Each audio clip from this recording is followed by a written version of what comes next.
দুনিয়াতে আসবেন তারাও যেন আমাদের জাতির খেদমত করতে পারে, ইসলামের খেদমত করতে পারে, কোরআনের খেদমত করতে পারে। যেমনটি আমি আমার খুতবায় বলেছি, হয়তো অনেকে শব্দ চয়নের কারণেও বুঝেছেন যে আমরা চাই এই সমাজে কোরআন বাস্তবায়িত হোক, এই সমাজে মানুষরা সবাই কোরআনের আলোকে আলোকিত হোক। এই কথাগুলো আমি বলেছি আমার এই খুতবায়। আল্লাহ রাব্বুল আলামিন যেন আমাদের এই দোয়াগুলো কবুল করে নেন।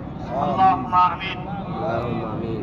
ربنا ظلمنا أنفسنا وإن لم تغفر لنا وترحمنا لنكونن من الخاسرين। يا الله, আমরা এই খোলা ময়দানে সূর্যের খরতাপে আপনার দরবারে হাত তুলেছি।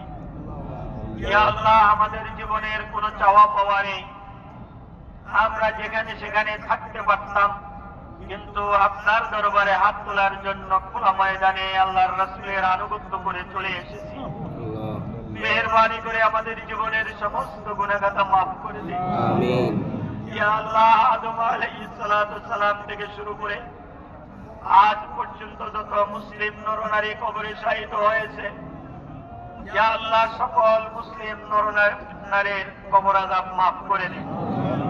ইয়া আল্লাহ, বিশেষ করে আমাদের আব্বা আম্মা, দাদা দাদি, নানা নানি, শ্বশুর শাশুড়ি, পাড়া প্রতিবেশী, বন্ধু বান্ধব, আত্মীয় স্বজন, শিক্ষক মন্ডলী, ইয়া আল্লাহ, তারও আগের আমাদের পূর্বপুরুষ যারা চলে গিয়েছেন, ইয়া আল্লাহ, সবাই কবরকে জান্নাতের টুকরা বানিয়ে দেন। ইয়া আল্লাহ, তাদের জীবনের সমস্ত গুনাহগাতা মাফ করে দিন। ইয়া আল্লাহ, তাদের কবরকে বেহেশতের নূর দ্বারা মুনাফফার করে দিন। ইয়া আল্লাহ, তাদের জীবনের যত গুনাহগাতা ছিল সব কিছুকে আপনি ক্ষমা করে দিন। ইয়া আল্লাহ, তারা যেই ইবাদত বন্দেগী করেছেন, দান খয়রাত করে গিয়েছেন, কল্যাণমূলক কাজ করে গিয়েছেন, সব কিছু আপনি কবুল করে নিন।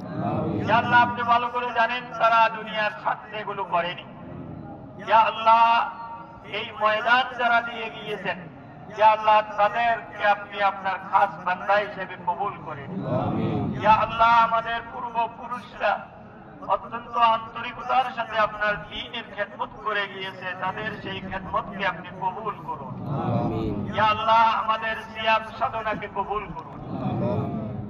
ইয়া আল্লাহ, আমরা যে ইফতার করেছি, ইফতার করিয়েছি, সবগুলোকে আপনি কবুল করে নিন।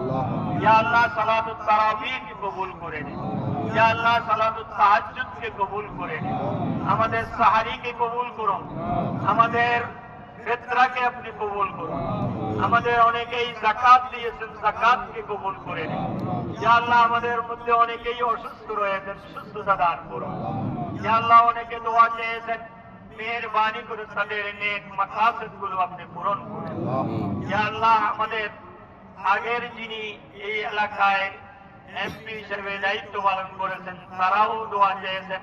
ইয়া আল্লাহ, তাদের নেক বাসনাগুলো পূর্ণ করুন এবং ভবিষ্যতে যারা হতে চাচ্ছে, ইয়া আল্লাহ, তাদেরকেও আপনি যোগ্যতার সাথে দ্বীনী যোগ্যতা পালন করার সেই তৌফিক এবং সেই যোগ্যতা তাদেরকে দান করুন। ইয়া আল্লাহ, আমাদের মধ্যে এমন নেতা দান করুন যারা আমাদেরকে কোরআনের দিকে রাখবে, আমাদেরকে দ্বীনের দিকে রাখবে, আমাদেরকে ভালোর দিকে রাখবে, আমাদের সমাজের মধ্যে একতাবদ্ধ হয়ে বাঁচার দিকে রাখবে। ইয়া আল্লাহ, আমাদের দোয়া মুনাজাত আপনি কবুল করুন। ইয়া আল্লাহ, আমাদের এই কবরস্থানে হাজার হাজার মানুষ শুয়ে আছে, ইয়া আল্লাহ, তাদের কে কোন অবস্থায় আছেন ইয়া আল্লাহ আমরা জানি না। ইয়া আল্লাহ, আপনি ভালো করে জানেন। তাদের কবরকে বেহেশতের টুকরা বানিয়ে দিন। ইয়া আল্লাহ, তাদের ইবাদত গুলো কবুল করে নিন। ইয়া আল্লাহ, আমাদের এই দোয়াগুলো তাদের কবরে পৌঁছিয়ে দিন। ইয়া আল্লাহ, আমরা যারা আলোচনা করেছি, অনেক কিছু পাঠ করেছি, ইয়া আল্লাহ, আমাদের রাসূল সোনার মদিনায় শুয়ে আছেন, তার কবরের মধ্যে পৌঁছিয়ে দিন। ইয়া আল্লাহ, সাহাবায়ে কেরাম, তাবেঈন, তাবে তাবেঈন, আইম্মায়ে মুজতাহিদিন, শুহাদা, সালেহিন, মুফাসসিরিন, মুহাদ্দিসিন, মুআররিখিন যারা চলে গিয়েছেন, তাদের কবরে পৌঁছিয়ে দিন। ইয়া আল্লাহ, যাদের বদৌলতে আমরা ইসলাম পেয়েছি, যাদের বদৌলতে আমরা ইবাদত বন্দেগী সুন্দর করে করতে পারছে, তাদের কবরকে জান্নাতের টুকরা বানিয়ে তাদের সকল নেক আমলগুলো কবুল করুন। ইয়া আল্লাহ, আমাদের মধ্যে অনেকে অসুস্থ রয়েছেন, ঋণগ্রস্ত রয়েছেন, সবাই যেন ঋণ থেকে মুক্ত হতে পারে সেই তৌফিক আপনি দান করুন।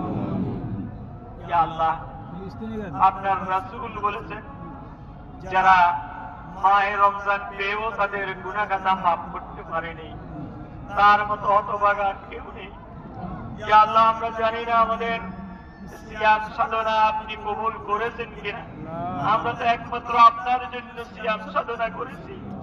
ইয়া আল্লাহ, আমাদের এই সিয়াম সাধনাকে আপনি কবুল করে নিন। আমিন। ইয়া আল্লাহ, আগামী বছর পর্যন্ত যারা আমরা বেঁচে থাকবো আপনার দ্বীনের উপরে, আপনার কোরআনের উপরে, ইয়া আল্লাহ আপনার রাসূলের আদর্শের উপরে যেন টিকে থাকতে পারি, বেঁচে থাকতে পারি, সেই তৌফিক আমাদেরকে দান করুন। ইয়া আল্লাহ, এই ঈদগাহে গত বছরও যারা অনেকেই ছিলেন তারা হয়তো এই দুনিয়া থেকে চলে গিয়েছেন, কোন সময় আমাদের ডাক পড়ে আমরা জানি না। ইয়া আল্লাহ, ইয়া আল্লাহ, ডাক দেওয়ার সময় যেন আমরা মুখে কালিমাতুত তাইয়্যিবা লা ইলাহা ইল্লাল্লাহ মুহাম্মাদুর রাসূলুল্লাহ বলে যেতে পারি, সেই তৌফিক আমাদেরকে দান করুন। বিরহমাতিকা ইয়া আরহামার রাহিমিন।